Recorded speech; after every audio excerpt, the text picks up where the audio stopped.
Good evening.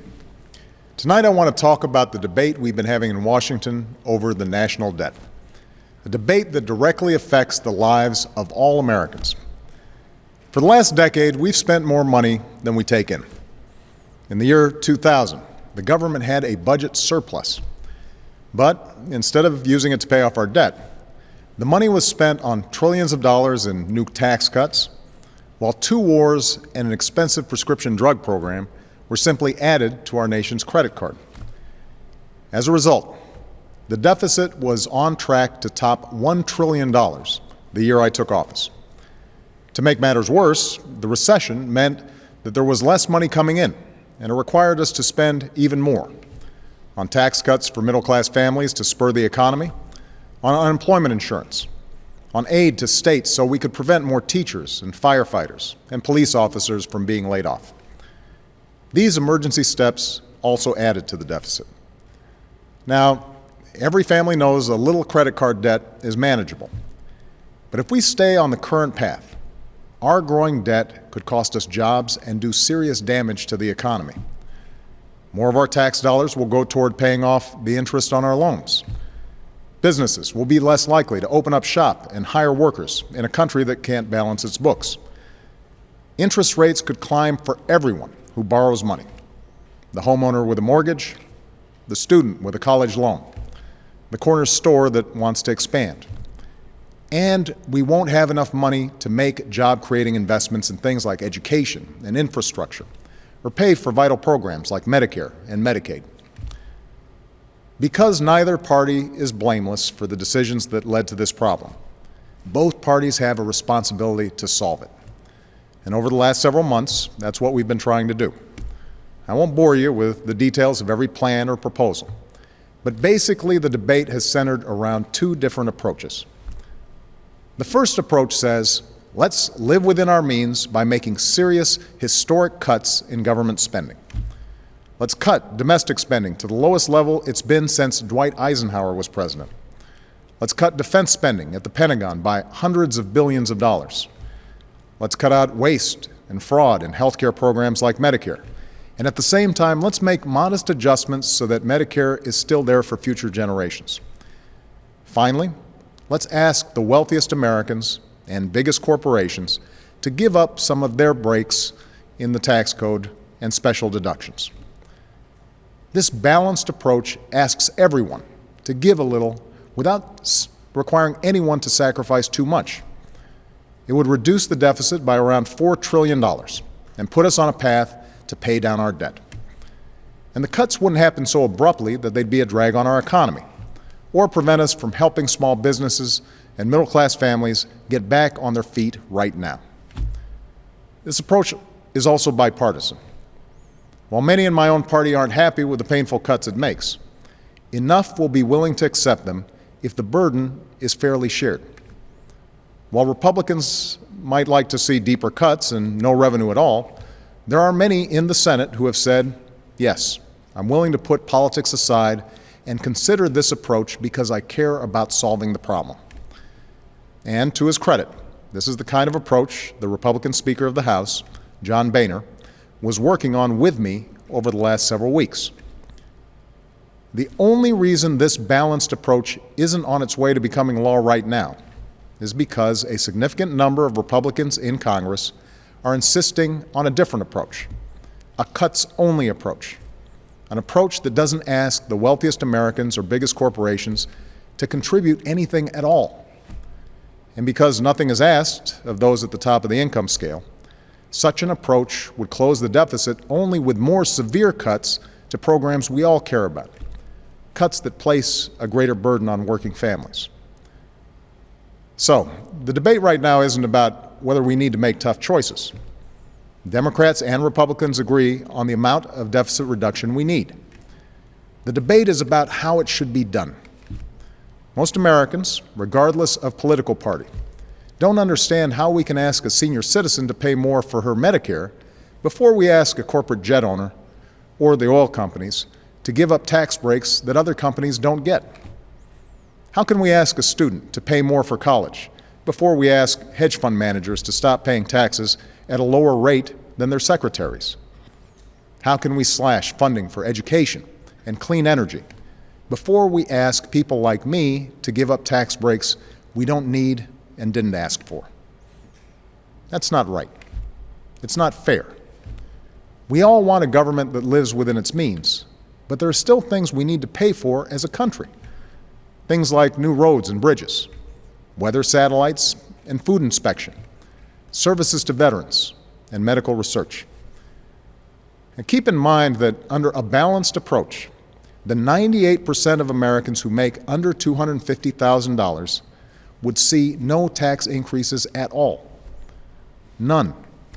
In fact, I want to extend the payroll tax cut for working families. What we're talking about under a balanced approach is asking Americans whose incomes have gone up the most over the last decade, millionaires and billionaires, to share in the sacrifice everyone else has to make. And I think these patriotic Americans are willing to pitch in. In fact, over the last few decades, they've pitched in every time we passed a bipartisan deal to reduce the deficit. The first time a deal was passed, a predecessor of mine made the case for a balanced approach by saying this: would you rather reduce deficits and interest rates by raising revenue from those who are not now paying their fair share, or would you rather accept larger budget deficits, higher interest rates, and higher unemployment? And I think I know your answer. Those words were spoken by Ronald Reagan. But today, many Republicans in the House refuse to consider this kind of balanced approach, an approach that was pursued not only by President Reagan, but by the first President Bush, by President Clinton, by myself, and by many Democrats and Republicans in the United States Senate. So, we're left with a stalemate. Now, what makes today's stalemate so dangerous is that it has been tied to something known as the debt ceiling, a term that most people outside of Washington have probably never heard of before.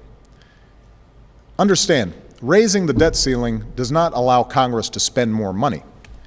It simply gives our country the ability to pay the bills that Congress has already racked up.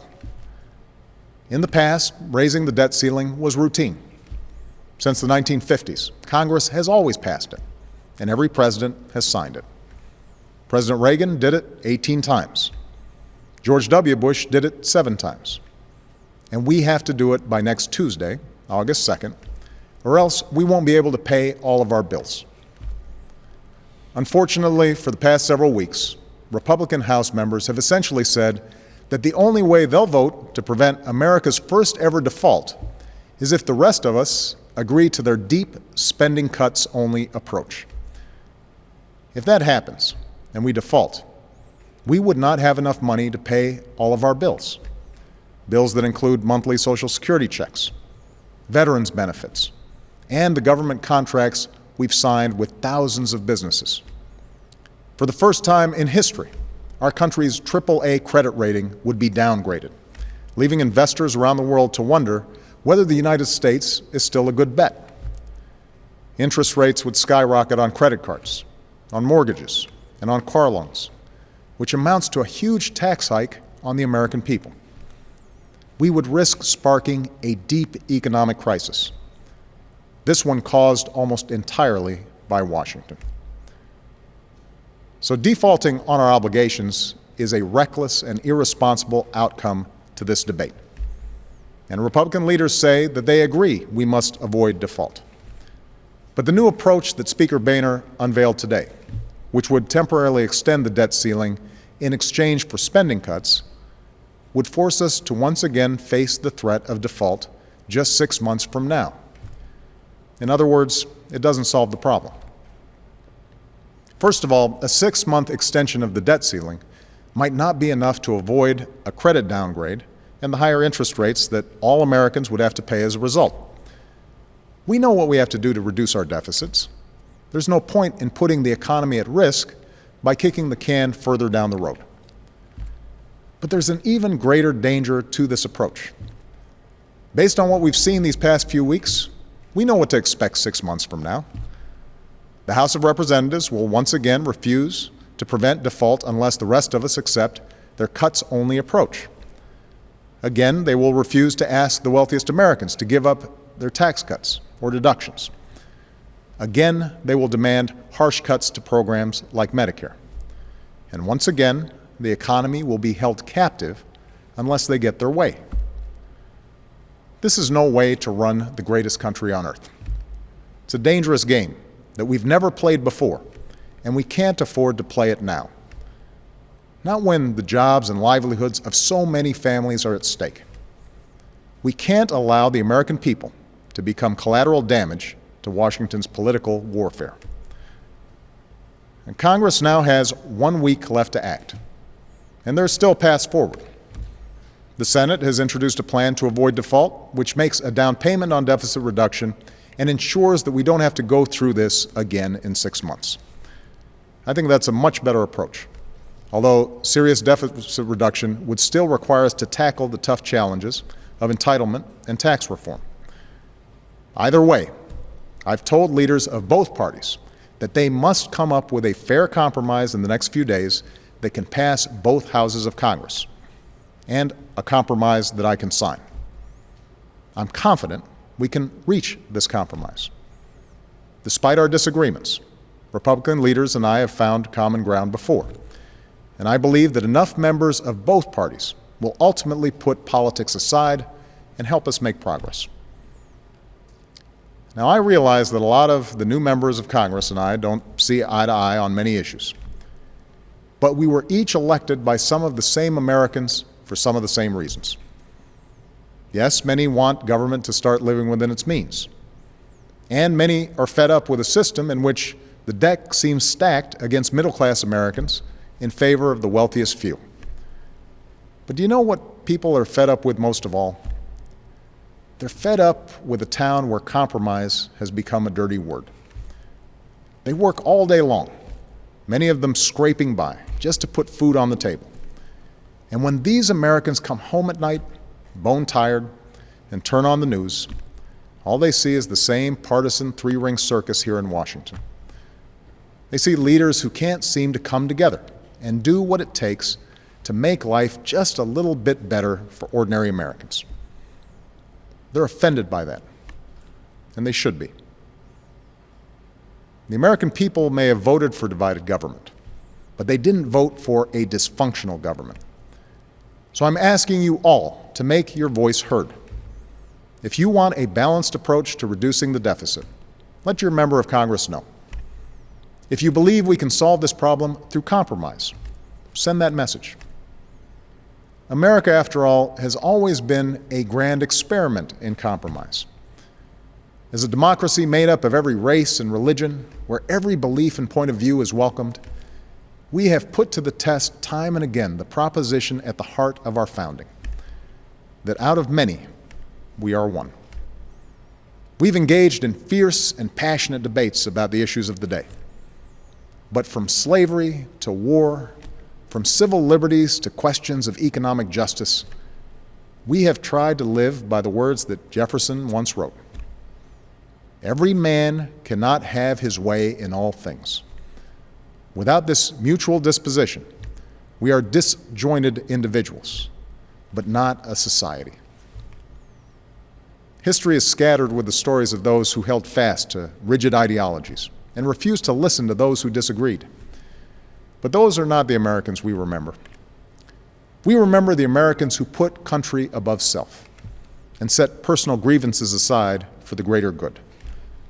We remember the Americans who held this country together during its most difficult hours, who put aside pride and party to form a more perfect union. That's who we remember. That's who we need to be right now. The entire world is watching. So let's seize this moment to show why the United States of America is still the greatest nation on earth. Not just because we can still keep our word and meet our obligations, but because we can still come together as one nation. Thank you. God bless you. And may God bless the United States of America.